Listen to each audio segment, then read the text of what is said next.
Hi, everyone. Welcome to Through the Back Door with your host, Claire Bastola. Today, we have the designer Helena Eisenhart of the brand Helena Eisenhart. How are you doing? Good. How are you? I'm good. I'm good. So, we're so excited to have you here today. I think this is our sixth episode, so it's really great. Yeah, so let's get started. How long have you lived in New York City? This is my 12th year, going on 13. Wow, that's Yeah, I just crazy. hit my 12-year mark this month. Wow. So you've been 2 years past being an official New Yorker. Uh, I just hit my yeah, 10 year. yeah, I felt it in my 8th year, but yeah, when 10 years came about, I was like, yeah, okay. Yeah, you're like, I got it. I Yeah, know everyone. I'm good. Yeah, yeah. yeah. So how long have you been doing the brand? Since 2015. So since I graduated from college, I pretty much Okay. started right off. Where'd you go to school? I went to Pratt Institute. Pratt. Oh my gosh. Yeah. That's right. Yeah. How did you like Pratt? I don't talk to a lot of people that went to Pratt. Yeah, I transferred there from another design school in California, and the first school I had gone to was very different. It was really technical, and I pretty much just learned how to cut and sew garments. The Mhm. first school I went to, so I transferred to Pratt because I wanted more of a conceptual, artistic background in fashion. My mom's an artist, so kind of started getting art before Mhm. fashion, and Mhm. that was much more interesting to me than just the technical side. So I was Yeah. able to kind of marry both later, which is nice. Yeah. Yeah, I feel like that's important to know the technical background so that you can bring the vision to life. yeah. Yeah. I definitely needed that, and it was interesting to transfer there since most of my classmates didn't have a lot of technical skills, and they Mm. thought it was interesting that I knew how to sew, but I couldn't come up with concepts the way that they did, so I had to kind of catch up in different ways. And Mm. yeah, so it was definitely different, but it was a good different that I felt like it was a lot of unlearning things. So Yeah. I kind of had a similar experience with FIT because it's very technical. yeah, And I kind of felt like I didn't really learn a lot of the concept building until more of the bachelor portion of the program. And yeah, even then, after school, I was like, oh, I mean, I know how to make everything. That's great, which is, a hireable skill. So yeah, obviously and that's I helpful. mean it's kind of just a base, like a foundation. Even if it's 4 years, you're still that is just your starting ground. And I feel like I've learned a lot more outside of school than I did in Hmm. school, just through jobs that I've had. And yeah, not even jobs in fashion, but just how to sort of discipline myself and keep a regular schedule and just make sure that I'm, you know, keeping up my creative practices. Definitely. So what are these creative practices? What do you think helps you with that? Well, I mean, it's like the basics, just continuing to get inspired and continue to make mood boards and sketch and, Hmm. meet new people and have interesting experiences that you can share through your work. And I feel like a lot of my work comes from personal life experience. And so I I don't focus too much on, you know, trends and fashion specifically, but more just Hmm. how can I translate these things that feel important to me in this time to garments and which ends up that's my passion, is to make it come to life in a garment or an accessory. And Hmm. I do enjoy sewing, but that is just kind of that's my medium basically. Yeah. Yeah, no, definitely. It's your artistic expression is through creating the garments and wearing them and stuff like that. That makes a lot of sense. Yeah. Yeah. So how did you get into fashion? What was it that inspired you to go down this journey?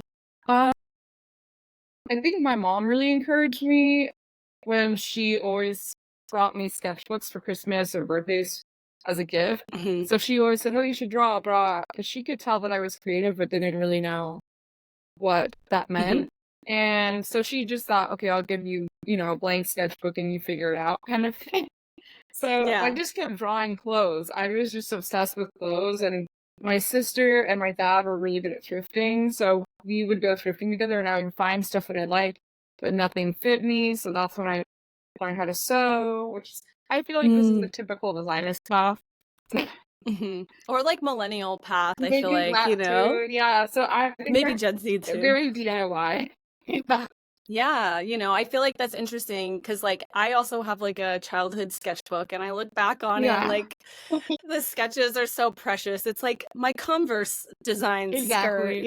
Yeah, I posted some of But the photos because I actually didn't know my mom still had them. And Mhm. maybe 5 years ago, I went home for Christmas, and she showed me this box that she had under her bed or something, and she said, "Do you remember Mhm. these?" And I was like, "Right." Ah, I was like, I "Wow, love I've really that. been drawing the exact same look since I was 10 and stuff." But like, I'm glad that she encouraged me. I'm lucky to have her as a big supporter. So, and she loves to wear the Yeah, stuff that I make now.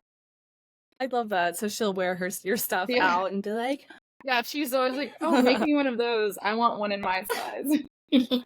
"Oh my gosh, the bedazzled thong. Oh my gosh, I Yeah, should have worn mine. I yeah, didn't. Oh yes. no." Maybe. She tried on a Well, scar top one time she came to visit, which was really cute. oh my god, you have to send me the picture. I'll like Yeah, put it in I the put it on my podcast. story, but she was like, "Don't put that on your page." I love that. She's like, just for you. Yeah, she's like, "People wear this?" I'm like, "Yeah, people wear this." You're like, oh yeah, all the time. Yeah, Yeah, no, I'm gonna like highlight the star top in the video. But yeah. yeah, no, that's amazing. So do you think that's kind of what like led you down to like starting to do like a sustainable brand? Yeah, I mean, I experimented with repurposing and upcycling before, and Mhm. I knew of some designers that had done that, but it didn't become super popular, I feel like, until maybe the last 6 years or something. Yeah, Um, I would say so. I had a professor who taught us a lot about sustainability, and that was a major focus for our school in general. But it wasn't a Mhm. requirement. But there were definitely projects that we had where we had to practice upcycling, and I actually didn't like it at first. I Mhm. thought it was really frustrating and difficult, and but it was a good challenge for me because it helped me kind of think outside the box a little bit. And that later I worked with some designers who were practicing similar techniques, and Mhm. everybody has their own way of making things. So it was interesting for me to work for other designers and see just how everybody applies, sustainability to their brand in whatever way Mhm. that means. Yeah, so for people that maybe don't have experience with like sustainable brands, like how do you generally do it? Like, or how do you source your items or like work with like the sustainable practices? I think, it depends on, for me personally, or Mhm. just in general. No, like how would like your brand like, because I mean I've worked for you, so I know how you Yeah. do it. But for other people, like how would you make like one of your key items like a Uh, star top or something? yeah. So for me personally, I use mostly deadstock fabric or material, which is fabric or material or trims, buttons, zippers, all small notions, everything that goes into the garment, sometimes even thread, that would typically be discarded in the landfill. So Mhm. I'll go to places like Fab Scrap, which have great options for small designer brands, and larger brands will discard entire rolls of fabric there, and which does, end up making items limited, but sometimes that can be more inviting to a certain type of audience because that Mhm. means more one of one garments or limited run can be exciting. So Yeah. but besides dead stock fabric, I also work with vintage garments and secondhand garments. So Mhm. for example, I think the first completely upcycled collection by the, most popular garment of that collection was the wedding dress. And that Mhm. was like a child-sized wedding dress that I uh, deconstructed and embroidered.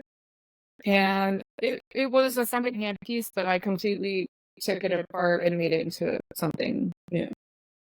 Yeah. Basically, like you took something and then you made it like completely. Yeah, I remember that piece. I think that was one of the things that I saw you on the internet before I knew it was like one of those items because I Yeah. think someone wore it or something like that. Yeah, Or that's maybe one of you my wore favorite it. pieces too. And then even the leather, most of the leather items that I make are from smaller pieces. So it is pretty easy, honestly, to upcycle leather because you can go to almost any thrift store and find, you know, an old leather skirt or jacket or something like that and just cut it up and make it into something new. And a lot of times there are pieces that are like, under $10 that are damaged and no one's gonna buy, or it would just look better as something else. And it's a great way to not spend a lot of money, but also experiment and sort of challenge yourself to work with what you have.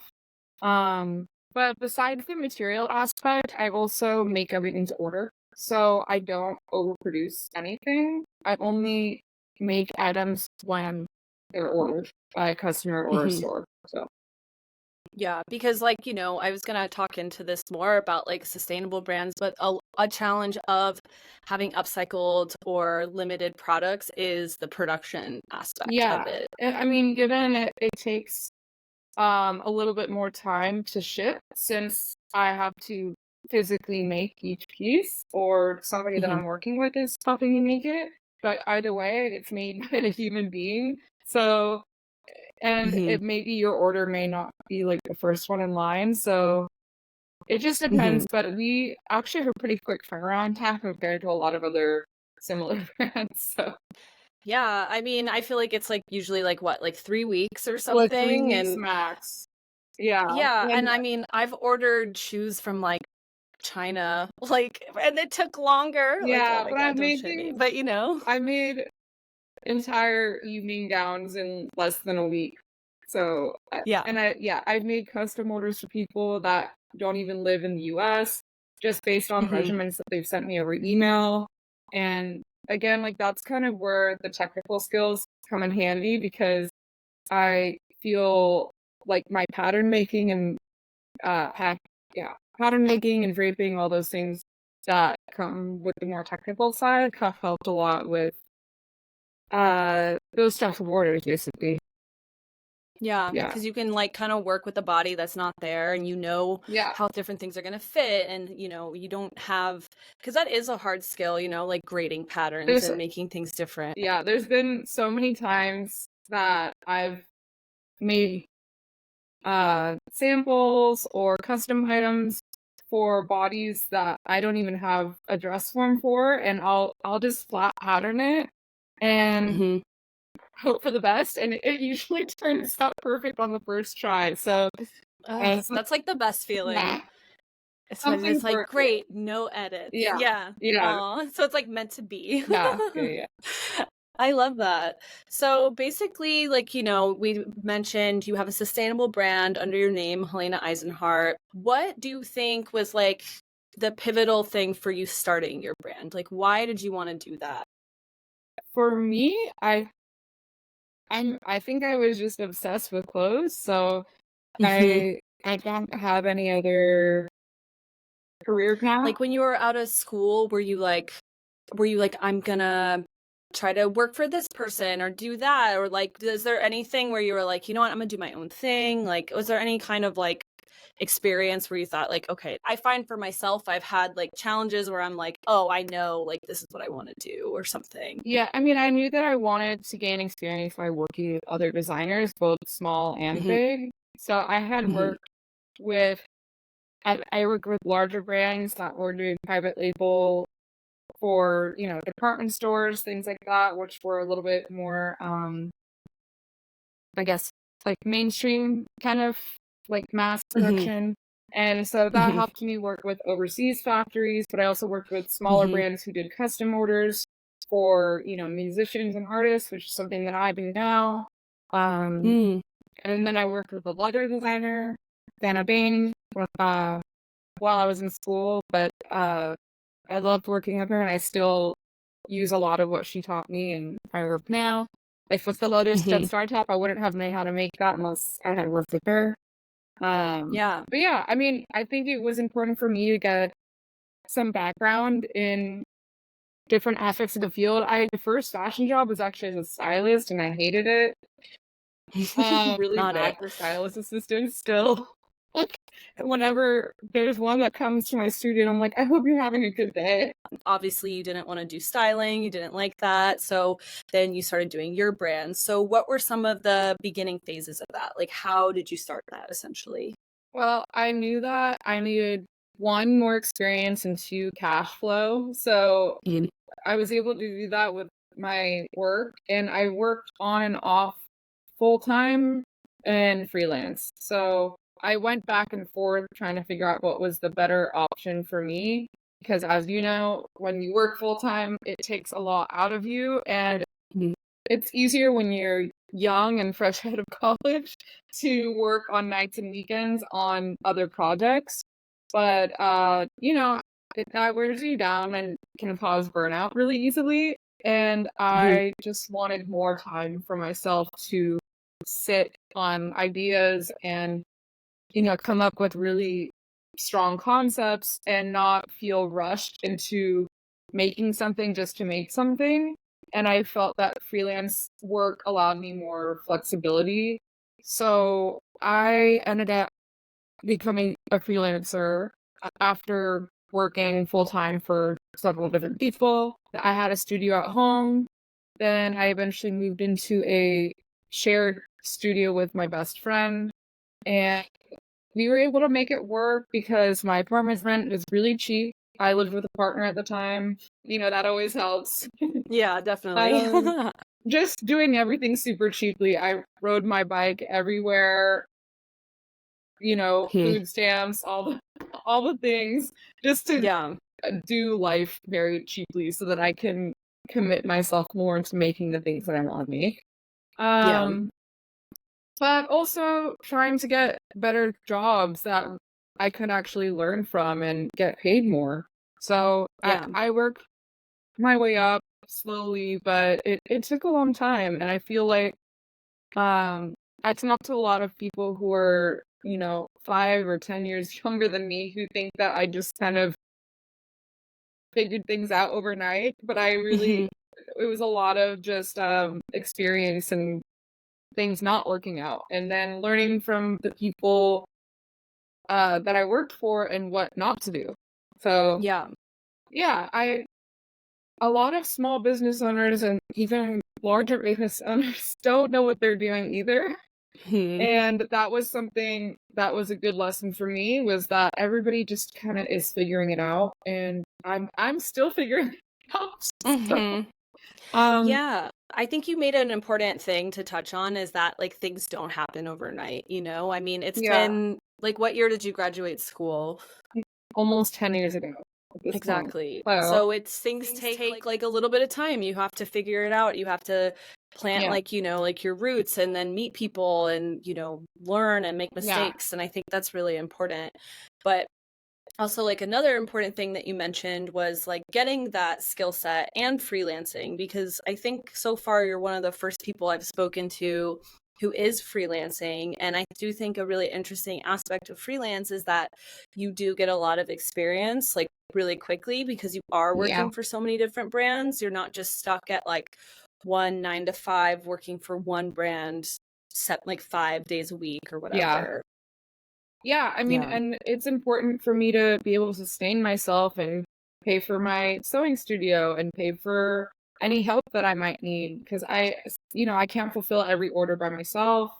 Hmm. Sometimes I need to hire help or pay for very expensive fabric or whatever it is, or a new machine. There's always something to be paid for. So, Yeah. also just to self promote, marketing, all those things cost money and it kind of Mhm. never ends. So that wasn't something I was super prepared for, and didn't have a ton of financial literacy. So that's another thing that I've really had to learn as I go along, and just talk to other people who've gone similar routes. And yeah, I Mhm. mean, dude, I had a skill set that will really never die. People will always need a seamstress or a pattern maker or, a tailor, whatever it is that has to do with garment construction and clothing.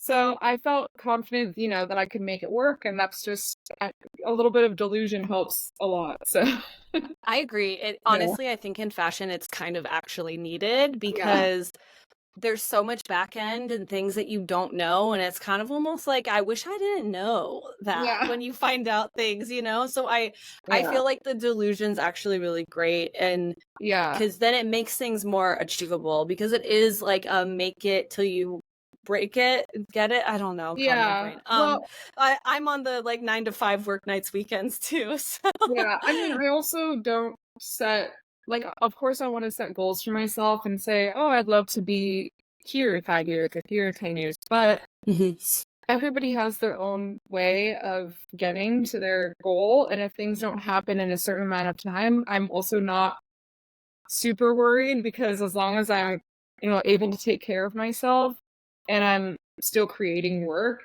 I don't think it's good to really or healthy to have those kind of hard deadlines for yourself because especially for me and anyone plans on doing something like this for the rest of their life, it's because you have your whole life Yeah. to do all the things that you want to do, but I think Yeah. it's easy to get caught up in looking at others and feeling pressured to keep up with everybody else. So Yeah, and like, what do yeah. you think that is? It's like showing in Fashion Week, or like promote, like doing things constantly. Like, is there just like a certain thing where you've noticed, like, oh, I need to be doing this, but then I'm gonna burn out, or I'm gonna not have enough time or money, like. Yeah, I mean, I think it's helpful to not, for me, rely 100% on making sales to Okay. uh to move forward basically because I'll still have cash flow from something else. So that's been really important in terms of um just keeping my creativity going and not letting Hmm. myself burn out because I know I can still pay my rent, but I will Yeah. still have time to work on the things I actually want to work on. So Yeah. yeah, because sometimes the things that you want to work on don't actually pay your bills. So Yeah, and in fashion we find that a lot. Or there's like opportunities that might not pay the bills or something like that, where yeah, you're like, yes, oh, that's this person's like wanting to wear my thing, but there's no budget. and that So happens to me every week. So it's just yeah, exactly. There's always something exciting. Yeah. yeah, No, I think that's fair. I mean, a lot of people in like, our positions are working a job that is supporting, the dream essentially. And I think yeah, that the more, like, I think also a really important thing is like you're making the portfolio, you're making the world, and the mm, world's not going to happen in one day. And if you're a yeah, designer, you're creating an aesthetic. And I think that the more you have to create more to have that aesthetic be like visualized and recognizable, which I think at this point for you, you're there. I mean, obviously I see people with the barbed wire hoodie and I'm like, oh, you know what I mean? But, like, I think there's a lot of things that need to be like done. Like, you can't just have that overnight. yeah, yeah. Yeah. So basically, like when it comes to a small brand, like what do you think are, besides like finances, like some of the challenges? Like, are you engaging with social media? Are you like doing fashion week or events, or like what do you think is like kind of like a really important thing for like a brand to be doing to get out there? I think whatever way you can connect with people, whether it's, Fashion Week or social media, is great. Not everybody wants to do all the things, and not everybody can afford to do all the things, whether it's because of time or money. Um, but I think if you can find at least one avenue, if more than great, then to just connect with people, whether it's, having a pop-up every month or inviting people into your studio or just making, coffee dates with people who you think are really cool that work in your field or whatever it is. Mhm. To just meet people, talk to people, let them know what you're doing. Yeah. I think in person is always better, but Yeah. obviously social media helps a lot. So if that's a good way for you to share your work, then some people are not using social media at all and still able to get customers and meet people, so that's great too. Yeah, I mean, something I've always noticed is like especially for your brand is the like community aspect of your brand. Yeah. Like I feel like there's a very specific kind of person that would wear Helena Eisenhart, and then there's like if I see, like I said, if I see it, I'm like, oh, that makes sense. You know what I mean? And Yeah. it's cool that like you have that kind of like community like behind the brand, which I think is also really important. I mean, obviously you can do that on social media, but you doing that in real life, I think, is very special and important, Yeah. I feel like my customer is somebody who's a little bit more experimental and playful in the way that they dress and just not afraid to wear something weird, but they also appreciate something that's well made or tailored properly. And, somebody who appreciates good clothing that's meant to last a long time. And most of the time, there are people that care about sustainability and, conscious fashion, all those things. But Yeah. not always. Yeah. Well, sometimes people want like the cool new hip designer, and that's great, People don't even know that I upcycle or repurpose fabrics. Like, be confused. I literally had to put it just anywhere that you could see my clothes. I'll put it in the that's hang interesting. tag or in the, item description everywhere. And it's so funny because it's like people just see something cute and they're like, oh, I just want that. And I'm like, oh my gosh, you have no idea. Yeah. Yeah. You're like, this might have been like actually easier to make if it wasn't sustainable. Yeah, and they're like, why is it that much? Or and I'm like, upcycled. oh god. Well, first off, yeah. I had to rip up 10 jackets to get this one skirt, but I think for me, like, I have to actually post more of my process because I've actually tried to do some process videos and they're okay, but it's hard. Like that It's hard. Content's really hard to make for me. No, it is, because you have to kind of almost think backwards while you're doing it. You have to think about like the future product of it. And when you're like in such go mode, like it's kind of like almost a burden to be like, oh, let me set up the tripod, maybe make sure I'm recording, I might do it for a few items, but I can't do it that much because I'm so messy with my own process that I don't think it looks cute for a video. I don't know. I feel like people would be interested. I think with social media, like my thing is I'm like, the more you it is, the better, because first off, it won't be like anybody else. And second off, it'll be easier to make. So I feel like making it like stupid easy is almost like the hack. I mean, I haven't made it yet, so like what the fuck do I know? But like, this is what I feel like, like when it comes to social media is like, how do you make it work for you, essentially? Yeah. But yeah, I think it could be interesting just to see like, like messy, like I mean, I don't think you're messy actually. I think you're pretty clean, but maybe it's that I just don't want to keep moving the camera around a bunch. Yeah, maybe you need to get like a GoPro like thing, you know what I mean? Like, so funny. Or just have a friend come and film me or something. Yeah. You can get like an intern to be your social media person or whatever. Yeah. Oh my That's a whole lot of one day, Yeah, so maybe we could talk a little about this like a second. I don't know if like you want to talk about like one thing I do find really interesting with your brand is like the fact that you are a small brand, but you were like the only brand I've come across that like actually pays people. I mean, I don't know if you want to talk about that, but like I think like that's really pivotal considering like, everybody doesn't pay anyone. I don't know. Like I mean I can't believe that fashion brands are still not paying people. So I mean, I just think now like that it wouldn't be that bad, but I don't know what it's like out there in like entry level or intern situations.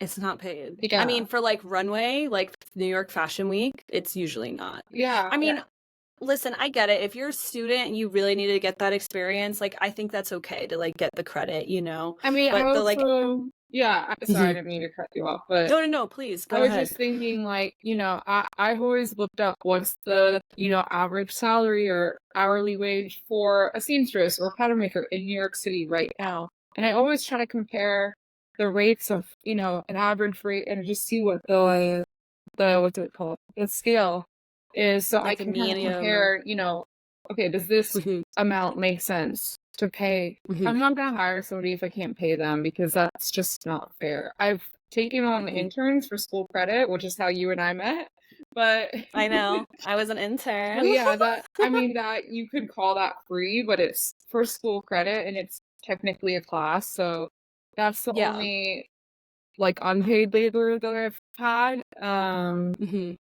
But I mean, I generally, would like, I hired, seamstresses and pattern makers and just pay them what I'm basically getting paid. So yeah, as a yeah, freelancer, you know the rates. yeah, I mean, I think that's important as like maybe even like a sustainable brand. Like, how are you being sustainable ethically in terms of your production? And like, yeah, was more like beyond like just, upcycling and getting like dead stock fabric and stuff like yeah, that. yeah. Um, yeah. Okay. I'm going to keep that in. I don't know. I thought that was a good conversation. And I've worked for brands who even said they were going to pay me, and then I did the work, and they just didn't pay me, and then they ghosted me. So it's happened before, or they decide that they don't want to pay me as much or something, and then I just decide not to work with them again and move on, kind of thing. Mhm. And if anybody asks about working for them, then I'll tell that person if they ask. But Yeah. I'm not Yeah, of gonna go course. I mean, around on online or something like that. So. yeah. No, I mean, I've had that too. Like, Yeah, you do the day of work, and then they're like, "Yeah, we'll pay you," and then you're like, "Wait," and then you send them the invoice, and they're like, "Oh, we weren't gonna pay you that much." Like, yeah. yeah, something like that. That happened at I'll not leave this in, but that happened at Cara. I worked for them for like 2 days, and they were like, Oh, "Oh, like, we didn't know how much you were gonna get paid." It was wild. It oh was my fucking wild. gosh. I don't know. I was like, "Fuck you guys." And then I sent them, they were like, "We're really disappointed you're handling it this way." I'm like, "What?" Like, I literally canceled a gig with you Yeah, to work for them. It was yeah, so crazy. I was so pissed. Anyways, so let's talk about Fashion Week and like, okay, rewind. So basically, you start your brand. You had collections, right? We had yeah. the first collection, which was like the iconic black and red collection, right? That well, What was that the was name of maybe that? the first upcycle collection, but it was actually my Okay. fourth Oh, at the okay. time. So let's Yeah. go into it. No, no. My first collection was back in 2015, but it was not big.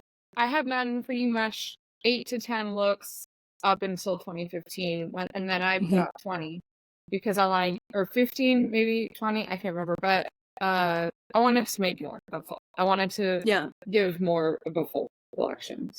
What was that collection called? The very first one, Mm-hmm. I think it was literally called 1.0. Okay, okay. So then you had, what was like the collection that you think like kind of like launched you? The one that you're talking about in Okay, 2020, yeah. I think, 2020. yeah, was it 2020 or 2021? Oh, I didn't know. I mean, I think I I'm so started time working on blind. it. I think I started working on it. No, I think it came out in 2020, but it was for 2021. Okay, If that okay. makes sense. And that was like just like that was kind of a lot of like branding, I think, for you was like the red and the black. You kind Yeah. of were in that phase for like a little while. Yeah. I'll show images like in the video. Yeah. And that, do you think that was kind of like the biggest one? Because I feel like social media at that time was like pretty in on like emerging designers, you know? Yeah, I mean, that was pivotal for me because I had worked on it for so long and because it was not like anything I'd ever made before. And I think it came from, again, super personal experiences. So I was really storytelling through a lot of that collection. And um, it was the first completely upcycle collection. So it was like a fresh start for me. Yeah. So then your next collection was the one I worked on with you, right? Yeah, and I had done a lot more screen printing with that collection, which Mhm. was a new thing for me as well. And then I collaborated on some shoes with this artist based in Philly named Ruth Neubauer, and we did a bag as well, but not with Ruth. But Ruth and I worked on shoes together. And then more screen printing instead of the embroidery from the first collection. And then we had the oil painted dress that was a collab with Tara, a Tuffy. It was really cool too. That it was a different turn, but like it was sort of like a sequel. Yeah, and then the most recent one you did. So the collection was pretty much all deconstructed uniforms, and I wanted to show what the Helena Eisenhart uniform might look like for fall winter. Mhm. And it was very much like all the models were very robotic, like in their or stoic in their ways of moving and presenting themselves.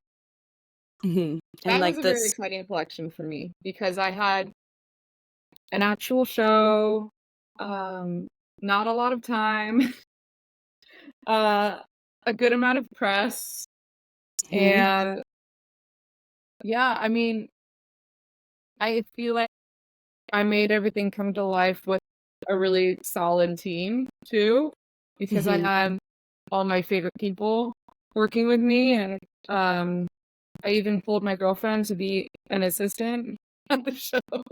Yeah. And so, yeah, I had worked with a lot of new people too. Producer, I didn't even know I needed a producer for a show. There was a lot of things I Mhm. had to learn. So it was Yeah. very fast paced. Yeah. Do you think that was like that was like way more of a different experience, like having the runway? Like, do you feel like you got Yeah, more exposure from I've that? had a lot more experience with lookbooks and Mhm. doing runway with other brands, but I've never done a proper runway show just for myself. I had done one group show back in 2018 that I produced myself, got my own press, everything with two other friends, but it was a lot more DIY than what we did last year. So Mhm. I had between 2018 and 2022 a lot. I learned a lot. Yeah. Yeah. No, that's amazing. So basically, like, this is the point where I'm just going to ask about what advice would you give to any aspiring designer, or like what advice would you want to give to someone that's maybe a couple steps behind you? I would suggest to take your time, Mhm. and really sit with ideas for as long as you can before putting them out into the world, because that's sometimes where the best ideas come from. And I think really just elaborating on one idea in as many ways as possible is really the best to go or to start from. Yeah, I mean, I think that having a strong concept is everything. Yeah. Yeah. A strong concept and like just having a direction of like what you want. No, I think that's important. And I think also Yeah. that takes a little bit of like knowing yourself, and that takes time Yeah, because and like reflection helps a lot too. Just regularly, if you journal or if you write in your notes app or whatever it is, or you have a Twitter, I don't know. yeah. There's so many different ways just to kind of sit and reflect. So if you go to therapy, you just or have a best friend to talk to and talk about, you know, what's going on in your life, how it, reflects in your work, what you Mhm. want to do with your work, what you've already been doing, all this. Just kind of check in with yourself, and Mhm. that will help you creatively too. Yeah, that makes sense. Yeah. So, in terms of like sustainable fashion, like what's something you would like to maybe see more large scale when it comes to sustainability in fashion? I think I would like to see access to better textiles for smaller brands, because it is mainly for larger brands right now to work with things like mushroom leather and Mhm. just like biotextiles that are really interesting and are not really accessible to smaller brands right now because they're so expensive. But I Mhm. think it's because the production is just really expensive right now, but hopefully that becomes a little bit more affordable and accessible to more people. Yeah, that makes sense. Yeah. I Yeah. think like with more research and stuff too, those things kind of become like more cheaper for people to get. So, I don't know if you're into manifesting, but like what is something you want to like manifest like with someone in fashion? Do you want a certain icon to wear your look? Do you want to do another runway? Like what is something that you're like trying to bring into Helena Eisenhart? Well, for one, okay, I just moved into a nice new studio, Mhm. but I already am thinking about a bigger studio. Yeah. I would like even more space. I love going into sort of your workspace and just feeling like that's your sacred space. And then you get to just clear your mind, focus, and get into it. So Mhm. I would love to expand my studio, work with a regular team, and not just myself on the regular and hiring freelancers, but Mhm. having, a regular seamstress or tailor. And then also, meeting more people through shows. Like to do a fashion show that's also an art show and involve music. Sometimes I've always loved dressing musicians, so it'd be great to have live music as part of the show, and Mhm. yeah, be able to put on more events basically. Mhm. Um, regularly. That would be great for me, and it's fun for me to fit like the puzzle pieces together of the set of the group that I want to work with. So, all the Mhm. different people, and just I feel like every time I've put together a group of people, whether it's for a little quick shoot or editorial or runway, whatever it is, everybody ends up enjoying working together, and it's like everybody meets each other, and Oh, I it's love a that. it's a fun collaboration. It's just fun to get a big group of people together to all work on one thing. So Yeah, definitely. yeah, No, that makes sense. yeah, So is there any like fun future plans or anything you want to shout out or let people know what you're working on? yeah. I'm working on my first spring summer collection, so that will drop in the next few months. Not this fashion week, but it's something I'm kind of simmering on, like Mhm. we talked about earlier. And Mhm. I haven't done a full spring summer collection before, and I am definitely incorporating a lot more color, Oh, uh, very different fabrics. It's going to be very different aesthetic for me, but it's still for Helena Eisenhart, just probably a different part of my life. I'm So excited. Yeah, yeah, that'll be me too. fun. Yeah, Yeah. yeah. Well, I love that. All right. Well, I want to say thank you so much for doing this podcast. I think it was super Thank you for great, and I think having a lot of me. people will love hearing like your process and sustainability. And yeah, thank Yeah, you. thank you too. That was really fun. Good. Good. All right. Well, I'll talk to you later. Okay, Bye. bye.